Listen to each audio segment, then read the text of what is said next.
All right. Hello, everybody. Hello, family. This is Toast to Love. I'm your host, Isaac McGibson. This is my beautiful wife, Jackie. Today, we've got an awesome couple with us.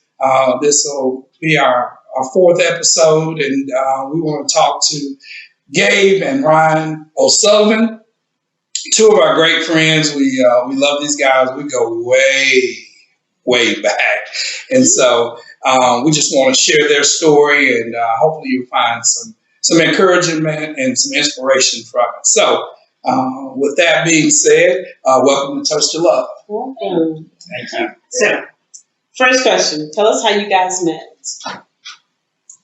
Well, I moved here in the 8th grade, and I started going to Dawkins Middle School. And on my first day of school, a friend introduced me to him on the basketball court, Dawkins Middle School. Okay. And a few years ago, funny story, Dawkins was replaced by Fair Forest Middle School. And when they were demolishing the building and from the original Dawkins, we got permission to take one of the basketball goals from the original school. So we have it in our backyard, and we say it's the one we met on the technically. But we have one of the goals from Dawkins Middle School. And so we tell our kids that's the one we met at, and then we'll like kiss under it and embarrass them or something. So it's in our backyard. Awesome. Good deal. Well, guys, one of the things we emailed out to you is about unity. Before we get into that, let's talk a little bit about us knowing each other. Jackie used to work for you guys. We vacationed together. I mean, we've done a lot of life together, and now we're older. Tell us some of the things you guys got going on now in the recent years. Sure. So we've got 3 kids. That keeps us really busy. Avery, 14-year-old girl, she's playing basketball for her school right now on the middle school team. And so there's a lot of practices, a lot of games with that. And then Isaac, our middle one, and he's 9. And I remember when he was born, I texted. He was one of the first people I texted because we knew his name was gonna be Isaac, and I just thought that was cool. So, and you've meant a lot to me, obviously through these years, and so I want to let you know that he carries your name. And so he's 9, loves going to school most days, which is helpful. And he just started playing basketball for Upwood. Started Tuesday night, and then we've got a 4-year-old named Tyson. And he just turned 4, so they've all just had birthdays, kind of moved up in years. And Tyson's just whatever his older brother does, he wants to do. He wants to be right there with him. So Avery's natural born to us, and then we actually adopted Isaac and Tyson. Awesome, good deal. Just hearing you share that, it's humbling. It's real humbling. We were coming over here to interview you guys. We were just looking at, blurbs from the book and just discussing and talking about, the story. We thought about our own story. Most people know us as taking in children. We fostered and adopted. We say 11 and a half. We're working on number 12 right now, but that doesn't just happen. There's always a story behind it. And, similar to you guys, we lost children, and, the pain from that, I don't know if it was the fuel that pushed us forward. We always say it just happened, things just happened. God just kind of unfolded a path for us to go, and we just decided to walk the path, and we didn't think too long about it. We just moved forward. But that being said, share with us a little bit, about the book, Thy Will Be Done. I mean, what a title, but share with us just the story behind the book. Sure, you can take that story back, KU. So we been married a couple years, and in 2004 got pregnant after having a little challenge with that for a year and a half maybe. And we were blessed with 3 girls, so Ryan was pregnant with triplets, and then they were unfortunately born way premature, about 25 weeks, and so none of them survived. Reese lived a day, Vivian lived 3 weeks, and Sophia lived 3 months. And so after that, obviously, we were kind of shell shocked because we just had kind of felt like, hey, our lives are, not that we were perfect, but we've been trying to honor the Lord, since we were young, and obviously make a bazillion mistakes when you're young and growing up, but God's grace has been there, and we just did not anticipate those children passing. We just thought, all right, yeah, they were born early, but this is just going to be a chance for God to show off and heal them, and they're going to have these miracle stories of getting out of the NICU and surviving, and we just had these thoughts of, pushing triplet strollers, down around the boardwalk, and this whole kind of thing, and that didn't happen. We were just like, man, what's going on here? Like where's God's favor in this? And so through that soul searching, it caused us to journal a lot, write a lot of feelings down, a lot of questions down, and have a lot of discussions, with each other, obviously, and that eventually morphed into a book 5 years later that came out in 2012. And so it's called Thy Will Be Done. There's a question mark at the end of that statement right there because it's not a statement, it's a question. I'm like, can I really pray, that God, I want your will to be done? Like, because what if it is not in alignment with what I want or what I think should happen? And so the subtitle is Trusting God in the Midst of Suffering, Pain, and Loss.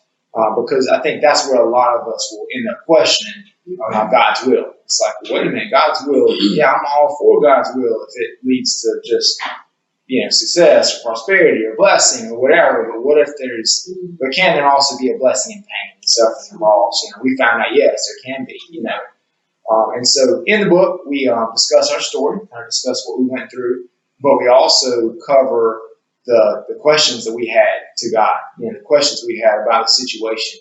And, not necessarily what do we say or what does the world say about those questions, but what's the scripture say? Right. And so we just search the word and in prayer and feel like hopefully that there's something in there that can be an encouragement for folks that might be going through loss of a child or, even loss of a spouse, anything that rocks your world and makes you question God, why God, hopefully there's something in there that people can take away and be encouraged with, that no matter what you go through, we got to remember that God's plans are for our good because his word says that.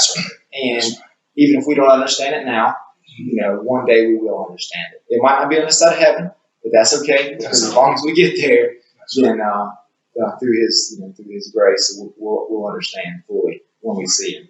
So where can you get the book? So we got just a landing page website, thywillbedonebook.com, or just go to Amazon and just type in Thy Will Be Done. Put a question mark at the end of that. It'll be easy to find, and my name, Gabe and Ryanne O'Sullivan, and you can get electronic copies or paperback. Right. Awesome. Great. Good deal. We'll definitely give that information out again at the end of our episode. But you said something that made me not want to take it in a whole different direction, but just when something like this happens, what the world would say a tragedy or something difficult, most couples don't survive it. Most couples, the numbers bear out, tend to divorce. What about this situation drew you guys closer? Well, I had a nurse in the hospital, and she shared with us. We go to church with her, and she shared with us. Did we go to church with her? I think we had. I think so. But either way, she shared her story of loss and said, my marriage didn't make it. So my advice to you is to keep talking with one another, and no matter what, whether you understand what your spouse is going through or not, you're going to go through the grief process at different times in different ways. Just keep talking. And she especially encouraged him to keep talking because males normally will tend to hold it in, or some do. And so we really took her advice, and every day, multiple times a day, really at the beginning, we would just say what we were feeling, whether we were angry, whether we were sad whether I don't want to talk about it. I do want to talk about it. And so there were days when maybe I was having a good day and he was having a bad day. He would still share with me. And we kind of gave each other that freedom to, like, I don't want to ruin his day because he's having a good day, so I'm not going to share. Well, that's not healthy for me. So at the beginning, we just cried a lot, talked a lot, and therefore our marriage was so much stronger. It was like unbreakable at that point. Oh, yeah. I mean, because we let each other in. And she said with her and her spouse, they just stopped talking and she dealt with it her way, he dealt with it his way. Well, that's a big divide in your marriage. Right. And so it can either do that or you can let each other in, try to understand each other, and then it just brings you to a whole new intimate level. Good. I'm glad you said that. When we're counseling couples, there's a training that we went through the Gottman Institute. And when couples are having difficulties or just in normal life, they either turn towards each other or turn away from each other. And so we try to give couples techniques for turning towards each other and being open to your spouse when they're making that bid, when they're trying to navigate towards you to have communication. Oftentimes, that's an opportunity. And so it's just, thank God y'all have people around you to be able to navigate you, to turn towards each other. So,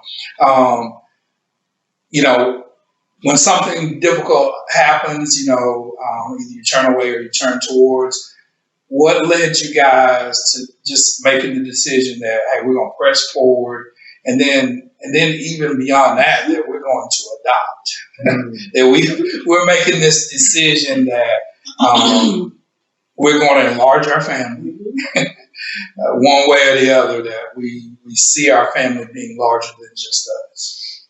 Yeah, so go ahead. You're about to say something. Well, I think so we were able to have Avery a year later, but then after that, we really thought our family was done. Like we were just going to have her and be very thankful that we had one child to raise.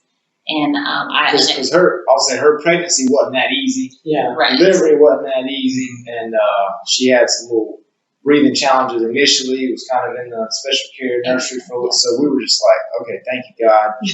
We're good. We'll just stay right here and let's not press our luck again. So to speak. Yeah, we had never talked about adoption. We didn't really know anybody that had been adopted, or at least not that had adopted anybody. So it wasn't like, some people know from very early on they want to adopt. Neither of us had ever discussed it.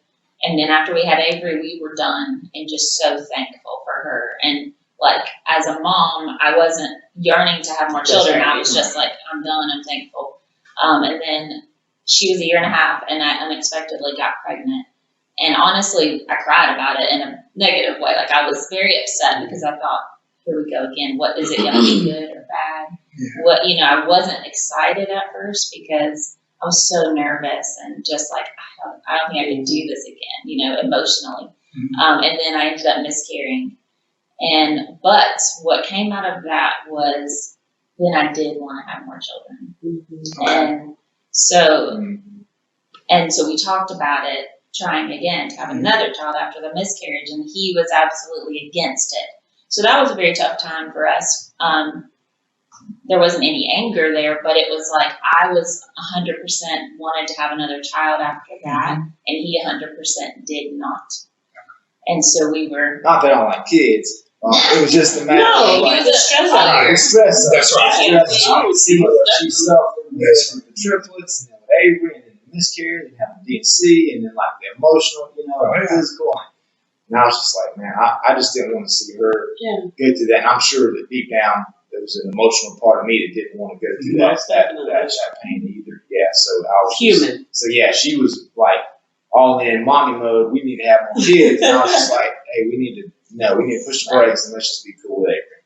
So I just started praying about that. So it was really hard. It was probably the first time in our marriage that I can think of where we didn't agree. Okay. Except on college football. Yes, we don't agree on that. like on a big topic, Mm-hmm. not a little argument or something. We don't really fight that much, but this was a big decision that we absolutely didn't agree on. Okay. And so I just started praying because I'm like, Lord, you're going to have to take this desire from me to have more children, or you're going to have to change him, because it was a big deal, like big decision. We absolutely disagreed. And so I prayed for 2 years that prayer, and it was so hard. We were fine as a couple, but we just really, every now and then I would bring it up, and he was still firm, that we are not having any more children. I don't want to, it's too hard. And yet I still had the desire, and I'm like, God, I don't understand this. Why are you not taking this desire from me if he's not going to change? Like, it was hard emotionally. And honestly, I felt like God was very silent, and that was super hard for me. I just was like, are you hearing me? And so I just kept praying it, and I would talk to a few of my girlfriends. I'm like, please pray this with me, because I don't understand why he's not answering me. Like, I felt like it was a pretty simple answer. Change Gabe or take this desire from me. And I was fine either way. I just wanted him to answer so we could be unified again. Anyway, so the cool part of that story is our church started talking about adoption. And they were having an adoption workshop just for you to get more information. And so I was going out of town, and I said, you should go to that meeting. And I don't even really know why I said it, but I was just like, why not, right? And he did, which is even more surprising. He went alone when I went out of town, and we came back. We talked about it a little. Nothing came of it. And then a little bit later, I was like, I really think we should pursue adoption. And I was a little afraid to go to him, because I was like, if he shoots me down again and is still like, no, we're not doing this, I'm like, I'm going to be back to square one. So I said, okay, Gabe, I want to talk to you about something.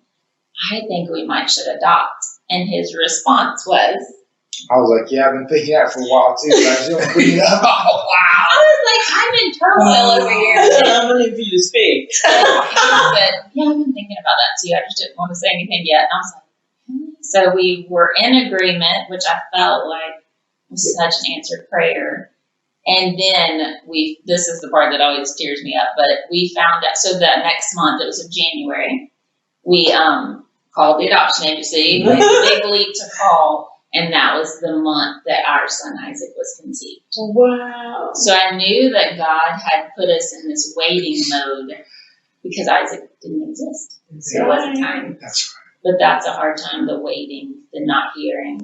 That was as hard for me spiritually as losing my triplets, honestly, because when I lost my triplets, God's presence was so powerful and real that he carried me through that in a strong way that I felt very taken care of.